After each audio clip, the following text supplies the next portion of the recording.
Hello and welcome into the PHNX Sun Devil podcast presented by the DraftKings Sportsbook app, an official sports betting partner of the NFL. Don't forget to hit that like button, subscribe wherever you get your podcast, leave us a 5-star review. I'm Johnny Venerable, not Shane.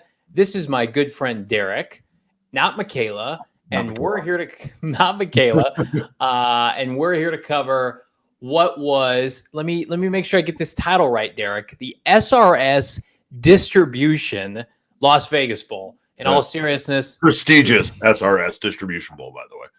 Very prestigious. The Sun Devils were a 7.5-point underdog.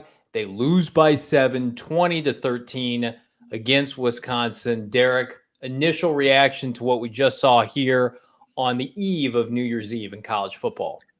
It was frustrating. I will say that the first half, the Wisconsin seemed to do whatever they want, but there was promise in the second half. It felt like, even though ASU was obviously without a bunch of guys for a number of reasons, they still felt like they put up a good effort there to start the second half. They made some adjustments. That last drive by Wisconsin in the fourth quarter was murder. I've never seen anything like that. They just literally ate up 10 minutes of clock from their own 2-yard line. It was that was a disheartening drive. That was really the drive that let the air out of the game for me. But I will say that I give them credit, even though it was an ugly game and poorly played, that they did make a game of it. And I thought there in the second half that they really made some nice adjustments to kind of come back and possibly tie it up. Yeah, they gave up 14 points in the first quarter, and I think a lot of people nationally on social media were saying, let's turn the game off. This is going to be a blowout. Wisconsin had been playing really well at the end of the year, won 4 of their final 5 games. Outside of the Arizona finale in which the Sun Devils rolled, they hadn't looked overly impressive, goodness, since September maybe. So I was skeptical on Twitter that they'd be able to mount the comeback, and I will give their defense credit. They're missing both starting corners. They're missing a couple rotational players for COVID reasons. And they come out and they don't allow a touchdown from quarters 2, 3, and 4. They gave up those 2 field goals in the second quarter, and that was it. And so, you shut out Wisconsin in the second half, and you think to yourself, okay, we've got an opportunity to do something. And at the end of the day, Derek, we've talked about it all season. This team is just so limited because Jayden Daniels has such a tough time throwing the football from the pocket. Right. He's best when he's off script. He's best when he can make plays with his feet. And, I was thinking about it, watching this game, especially in the second half, where there were plays to be made. Guys were open in the flat, downfield, and either, he's missing the connection. He had the bomb that he overthrew, or, pivotal drops by receivers.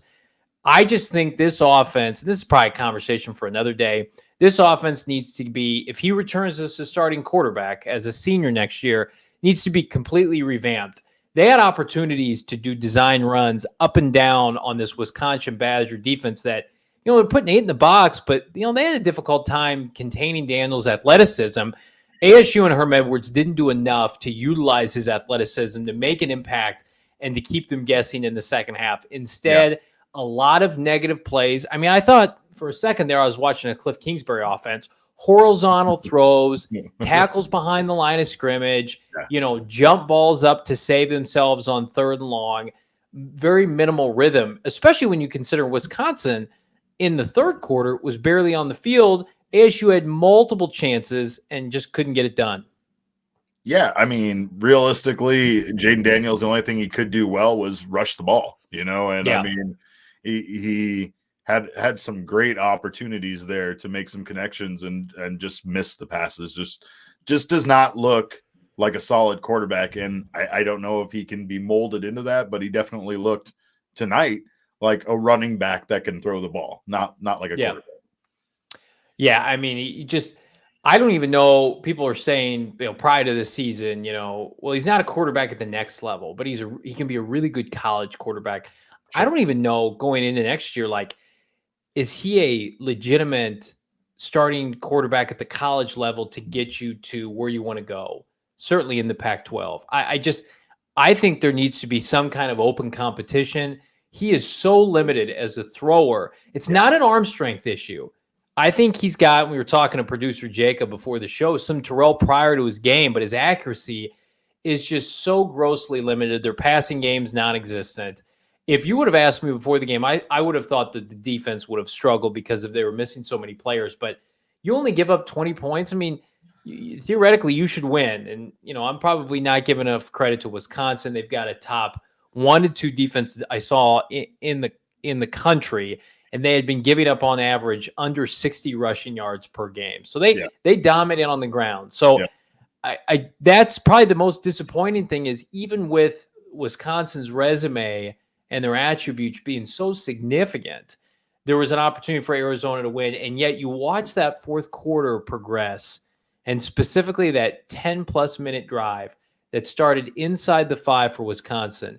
And what happened? Penalties, right? The long conversion on 3rd and a mile. Yeah. Then that horrendous, not encroachment, but neutral zone infraction or offside. Gave him the first down. Yeah. It was just one thing out after the next that it seemed like for a second, because they were only down by 7, that they had plenty of opportunities to make a stop and, potentially tie the game up. Right. And that drive, you got to admit, I mean, between ASU's mistakes and Wisconsin's coaching their plays, it was impressive the way they completely drained the clock out of the entire fourth quarter, right? Yeah. You got to give them credit. By the way, I'm not sure if you heard this, but is it Braden Allen? I believe he's 17 years old. What's the over-under on the DraftKings Sportsbook app on mentioning how many times he's 17 years old? He can't get a lottery ticket, Johnny. I don't know if you heard that. They had to milk that for what it's worth because this is the last game they'll be able to say that, presumably, because he's going to be 18 for his sophomore campaign. But goodness, he was tremendous, and I don't think you can gamble on that, but you can gamble on much more, as I did tonight. I lost a fair share of money, a little bit on the Sun Devils and the over in the second half. And I did that, of course, using our friends at DraftKings. Download the DraftKings Sportsbook app now. Use that promo code PHNX. Bet $1 on any team to score. Win $100 in free bets. So if you were a new user tonight, opted to bet a dollar on this game, you would have won big. If they score, you score using that promo code PHNX this week at the DraftKings Sportsbook app, an official sports betting partner of the NFL. 21 or over, Arizona only. Gambling problem, call 1-800-NEXT-STEPS. New customers only. Eligibility restrictions apply. See DraftKings.com for more details. And, you mentioned it. Allen had a tremendous first half, and then he did what great players do. They closed the game in dominant fashion. I've got the box score up here. And, the numbers are probably closer than you think in terms of the matchup from start to finish. The teams were only separated by 4 first downs, and a lot of those came for Wisconsin on that final drive. Yep. Total yards, to me, is where the stark difference is in a game dominated by defense. Wisconsin was approaching 300. If you're Arizona State and you came into this season and a lot of people thought you were a sneaky team, not only to come out of your division, but to win the Pac-12 en route to the college football playoff, and you play in this bowl game and have under 220 total yards of offense with a junior at quarterback, that is embarrassing. And for Herm Edwards, I'm anxious to hear his comments at the post-game presser, but I think the experiment has run its course. I would look for an upgrade. They won't, because I don't think Arizona State feels like they can do better right now. And Herm started so well, but man, this just looks like regression city, especially on offense. And now you've got an infusion of high caliber offensive coordinators, now head coaches, coming in to the conference. And I just feel like the Sun Devils, Derek, are going to be left behind. I felt like at one point Herm was an advantage for recruiting, but it doesn't seem to be the case anymore, right? So there were things about Herm that he brought to the team, his experience. Again, people wanting to play for him, kids wanting to play for someone with that kind of, experience and that legacy, parents wanting their kids to go play for someone like Herm Edwards, right? But it doesn't seem to be that case anymore. You pair that with the fact that he seems to be a bit behind the times. especially when it comes to college football. And yeah, no, you're right. I think, unfortunately, you're also right about the fact that it probably won't be a situation where ASU will part ways with him until Herm decides to go. Yeah. You hit the nail on the head there. He looks like he's behind the times. And then you watch somebody like Bob Stoops last night as an interim and lead Oklahoma to that rousing bowl game victory. And we've got, I don't know what you consider 2020 because the team only played 4 games, but we've got 3 full seasons now of a sample size of 7-6 bowl game loss, 8-5. They won the Sun Bowl. And then this year, 8-5, mediocre bowl game loss. I mean, that is who they are. And then they went 2-2 in the pandemic year of 2020, where the Pac-12 basically didn't participate until late November. So all of that to say, I think we know what the season looks like when Herm Edwards is your football coach in the Pac-12. You're going to win 7 or 8 games. You're going to contend for a mediocre bowl ahead of New Year's Eve. And you may win, you may not, but you're going to be limited otherwise. You're not going to compete for a Pac-12 championship. You're looking like you're regressing in the most important category. You think about Herm Edwards, and I know, what does he really do? Is he an offensive guy? Is he a defensive guy? He had some high caliber quality quarterbacks at the NFL level. He got to the playoffs numerous times with Chad Pennington, went to the playoffs with Kansas City.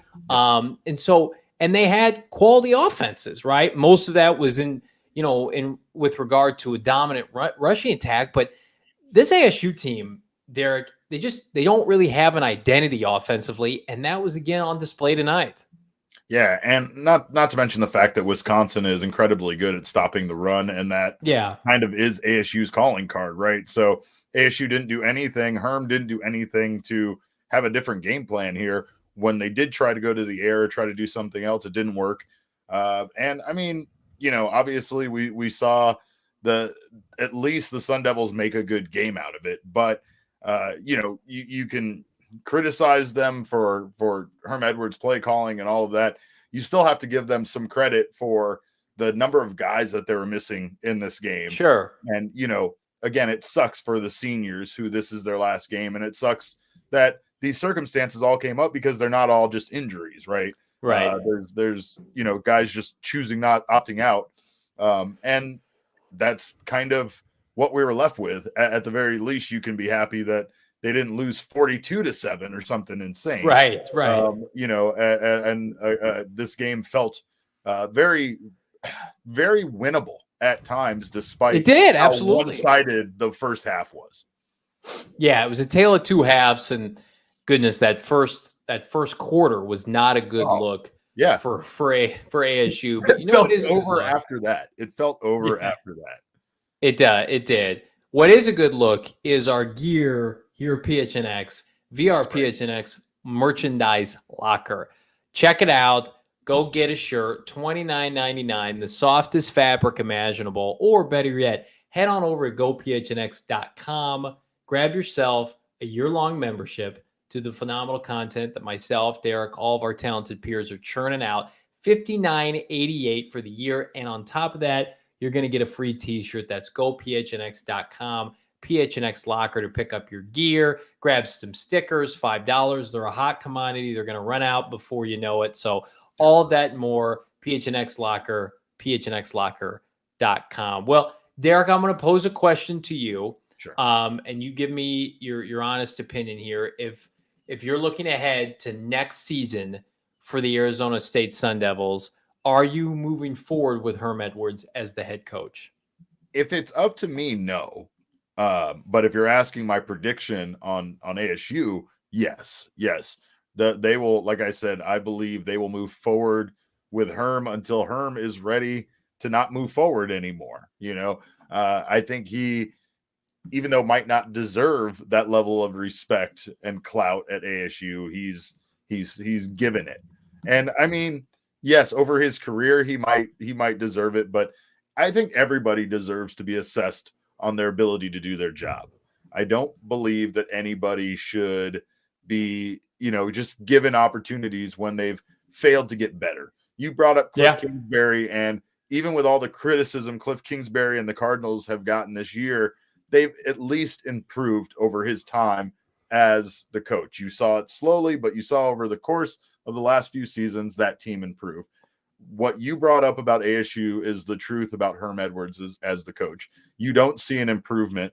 And on top of that, you don't see guys wanting to play for Herm as much as they did when he initially came on as the head coach of this team. So I personally think if what you're looking for is to improve this football program, I think that they need to move forward with a different head coach.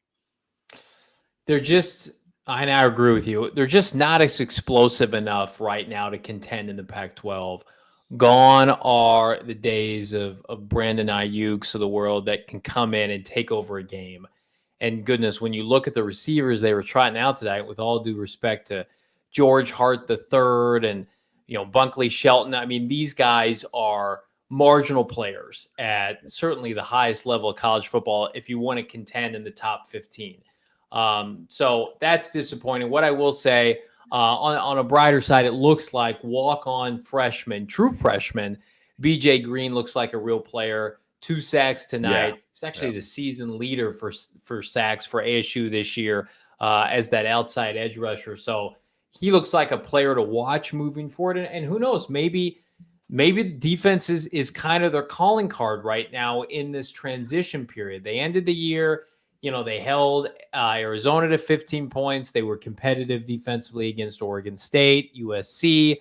So, there's some things to build off of. But, man, I keep going back to an offense that, and I know White didn't play tonight, right? The running back and Jayden Daniels barely had over, 2,200 yards passing on the season. The priority, I think, for ASU this offseason is how can we become more explosive so that we have an opportunity to have athletes on the field that can take over games. And it just felt like their margin for error was so small tonight. And I was letting Jacob know, I just felt like when that's the case, why aren't there, when you have a quarterback that's struggling this much throwing the football and only really reaping the benefits with his legs on broken plays, he had 19 carries tonight, but very few designed runs, especially in the second half when you had Wisconsin on their heels to do some damage. Very few QB draws, opportunities for him to take off upfield. Everything, again, felt so horizontal. And when you do not have players at the skilled positions to be able to manufacture yards after contact, it's a tired system. And we saw it on display tonight with just 13 points. Yeah, absolutely. I thought Jacob, our producer for our show, was joking when he said Jayden was going to get 25 carries tonight. And yeah, he almost got it, right? I agree with what you're saying, though. Like the game plan as far as using his athletic ability to open up the passing game, using the run game, trying to establish the run game to open up the passing game was non-existent. There was none of that there.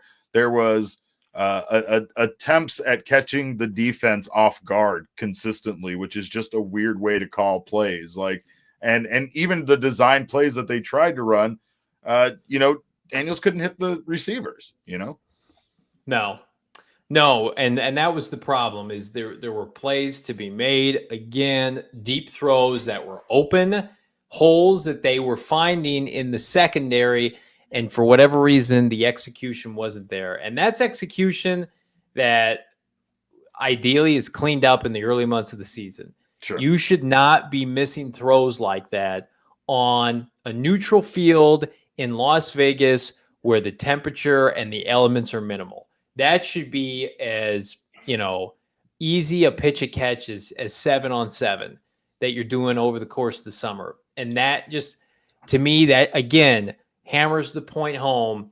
Jayden Daniels, I don't think, is a Pac-12 starting quarterback. When you enter your senior season, he's going to finish this year 10 touchdowns, 10 interceptions. It's just not good enough. He's an athlete playing quarterback. He's 6'3", 190.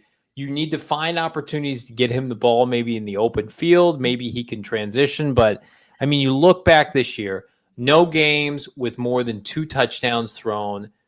He got worse as the season progressed. I mean, you think about Derek, his last 6 games played, 6 games played, 2 touchdowns to 5 interceptions. I mean, it's just not good enough for sustainable success over the course of the season. You know, he had the 2 touchdown game against Arizona, but he threw a pick tonight. He threw a bad pick against Oregon State. You know, they barely beat Washington. He even had 2 picks against USC in the team's blowout. I think he's a placeholder for them to find the next guy. And I know that everybody nationally wanted to see Spencer Rattler come home and play here, and that didn't manifest. You got to go out if Herm Edwards, if you're the head coach this offseason, and find a competition for this guy. Get somebody through the transfer portal that can come light a fire under this guy, because right now, I think that it's fool's gold with Jayden Daniels thinking that you're going to be anything other than a middling Pac-12 team with him as your starting quarterback. I couldn't agree more. I mean, the one thing, again, just like I said about Herm, that I wanted to see out of Jayden Daniels is progression. You know, him getting better as a quarterback, him getting better as a passer, you know, not just needing to use his legs constantly. And we see this in mediocre college quarterbacks where they can get by, right? That's the reason why a lot of these guys don't make it to the NFL level, is because they were good enough athletically to get the job done, to make screen passes, short passes, things like that, that was able to, you know, get touchdowns, gain yardage, get the job done. But it's not enough to be a quarterback at the professional level. No. The thing I think you said that's probably the truest is I don't even believe Jayden Daniels is good enough for collegiate level any longer. No. And it's been that lack of progression. It's been that lack of seeing him get better. And that's what's been frustrating. There's been so many games this season where I feel like the storyline going into the game was, you know, the passing game by ASU and if they could get it going. And I feel like that's been a talking point for way too long when people are still saying that. Can they get the passing game going in this one? I think it was one of the keys to the game in the beginning. And the answer is no, they can't get the passing game going. Even with some pretty decent, you know, receivers that were making some good catches out there, making some athletic plays, when they did make a completion, they were very few and far between. Yeah, Matthew Van Hoos in the chat says, I feel like Daniels just keeps getting worse. He does. And I saw some people on Twitter tonight say, hey, all offseason needs to be about improving Jayden Daniels as a thrower of the football. I think he's going into a senior year next year. Yeah. That ship has sailed. I think right. you can refine it slightly, but he is what he is at this point. This is who he is. This is what you're getting. You're getting somebody that's going to turn the ball over as often as they put the ball in the end zone, and he's going to miss players wide open. But he'll make some electric plays with his feet. But the hype coming into this season for Jayden Daniels and this Arizona State team, I mean, I'm about to have this conversation in about a month, assuming the Arizona Cardinals, Derek, can't make a lengthy postseason run. But I'm going to have to reassess and say, okay, was this season a success for the Cardinals? Thinking on that kind of term for Arizona State, when you've got players like Jayden Daniels being floated around as All-Americans, Todd McShay's got him as a top quarterback prospect coming into the season. People are talking about, college football playoffs for ASU, and you're 8-5 again. Mm-hmm. I mean, can you deem the season a success if you're Herm Edwards and company? No, absolutely not.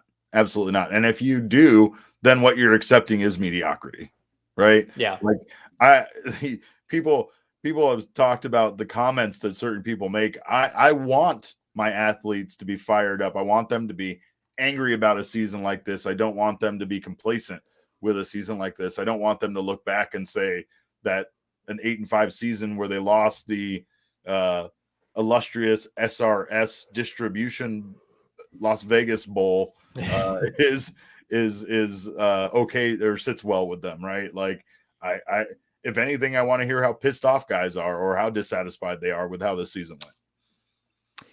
Jacob says in the comments, it's hard to win at ASU. I agree with that, Jacob. I get pushback when I say that to a lot of my peers that tell me that ASU has the same caliber of player as a USC or Oregon, which is laughable. I think they've gotten masked by a couple high-end draft picks, notably, N'Keal Harry and Brandon Ayuk. Sure. I think those are outliers. I think that this is who they've always been. They're a team that can have a season of note where they can win 9 games and you think they're on the cusp, and then they take a step back, and then the expectations go up again and they go 8-5. So they have missed, unfortunately, and this has been talked to death at this point, with Lincoln Riley's arrival at USC. They have missed their opportunity to take advantage of a conference that was down. The Pac-12 was there to be won this year. Yeah, absolutely. Utah is a nice story. They're a real program. They didn't get hot until late in the year. Of course, USC was a dumpster fire. This is the worst the Oregon Ducks have finished in over a decade. This was the year for ASU to take care of business with a junior quarterback and an established head coach in Herm Edwards going into his 4th season to win the Pac-12. And so I don't know how you can get excited next year thinking that, we'll just run it all back. We're going to get Jayden Daniels and we're going to get Herm and everything will be fine because we've got consistency. But really what it is it's complacency to the point where I think it will lead to legitimate regression on the part of their win-loss record next year. Yeah, no, I can't disagree with anything you said there. And unfortunately, unless they do something to make some changes, I think what you're saying is absolutely right. Well, this wasn't the most positive podcast, Derek. Come on, man. It's the end of the year. We were supposed to be. But it's a necessary one. Yes. So with that being said, my friend, it was an honor and a privilege to jump on and do this post game because we are critical, but we are also diehard. I had money on I put a bet, mid-3rd quarter that they were going to win. I got the Sun Devils plus 7,500 DraftKings Sportsbook app, or 750, I should say. I wanted them to win. I wanted the over to hit. None of that happened. So I'm a little upset. You should have seen how fired up I was about that Ferguson touchdown. I was almost doing a John Madden, rest in peace, on my TV with the telestrator and everything, showing my wife where the breakdown in coverage was. She didn't care. But I was going to show her anyway. God bless her for staying up this late and watching the game with me, though. So that sounds very familiar. My wife bailed about mid-3rd quarter, and she said, "Don't wake up our kids when you're yelling at midnight." So, knock on wood, that hasn't happened yet. So I'm gonna take my luck and run. Derek, it's been a pleasure. Make sure you like, subscribe, leave us a 5-star review. Check us out and subscribe wherever you get your podcasts. Just because the college football season is over, of course. You're going to have continued coverage from our team, notably Shano, with PHNX Sun Devils moving into the basketball season. The content doesn't stop here at PHNX, but it is time for Derek and I to get some sleep. So thanks so much for hanging with us tonight in the comments. Go Sun Devils. We'll see you next time.